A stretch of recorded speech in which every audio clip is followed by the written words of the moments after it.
There is something about looking at photographs from the 1970s that stops people in their tracks.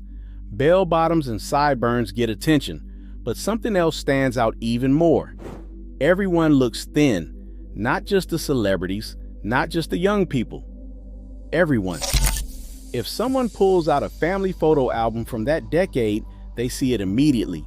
Americans were simply smaller then.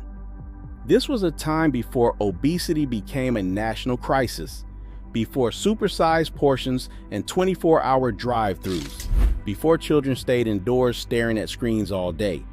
The way Americans ate, moved, and lived was fundamentally different from today. This was the decade when a home-cooked dinner was still the norm, when kids disappeared outside until the streetlights came on, and when food was fuel rather than entertainment. What made that generation so much leaner was not willpower or discipline. It was the world they lived in. Let's walk through what daily life actually looked like and why it kept Americans thin without them even trying. Some of this might bring back memories. Some of it might explain what changed. Let's step into that world. Food in the 1970s was simpler, and portions were dramatically smaller. A typical dinner plate was 9 inches across, and today it is 12 inches or larger. That difference alone meant people ate less without thinking about it. Restaurants served portions that would look like appetizers by modern standards. A burger was a single patty. A small soda was 8 ounces.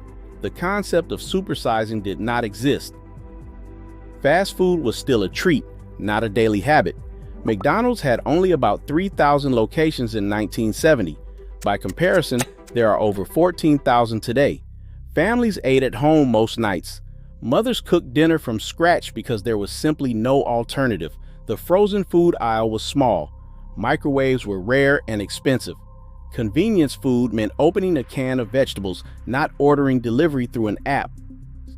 Snacking between meals was not the constant habit it is today. There were no vending machines in every hallway and no convenience stores on every corner.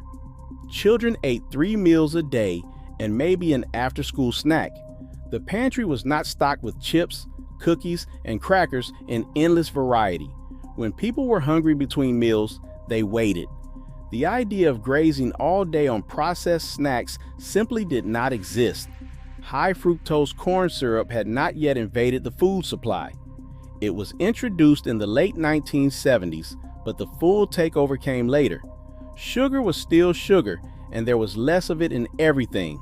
Bread was bread, not cake disguised as sandwich material. The ingredient lists on food packages were shorter because there were fewer chemicals, fewer preservatives, and fewer engineered flavors designed to make people eat more than they needed.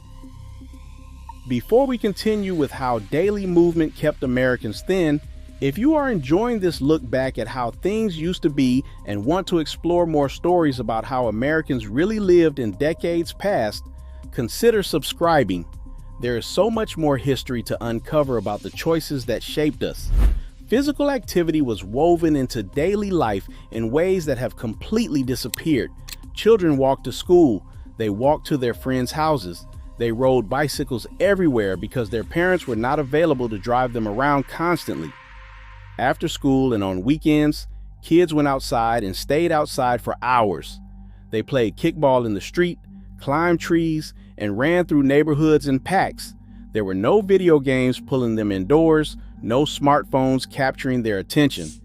Being sedentary simply was not an option for children. Parents pushed them out the door and expected them back for dinner. Adults moved more too. Offices did not have computers on every desk. Work meant getting up, walking to the filing cabinet, and going to a colleague's office to ask a question instead of sending an email.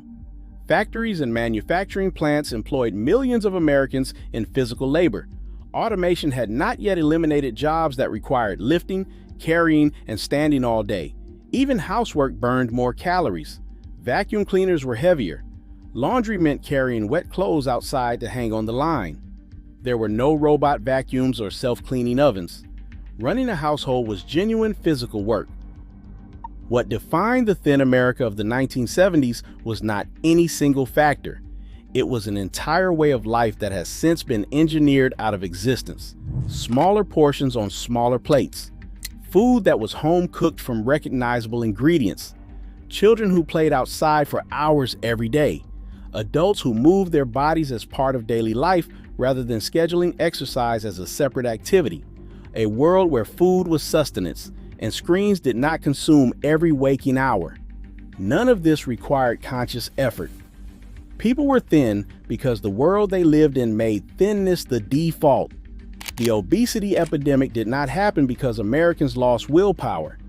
It happened because everything around them changed.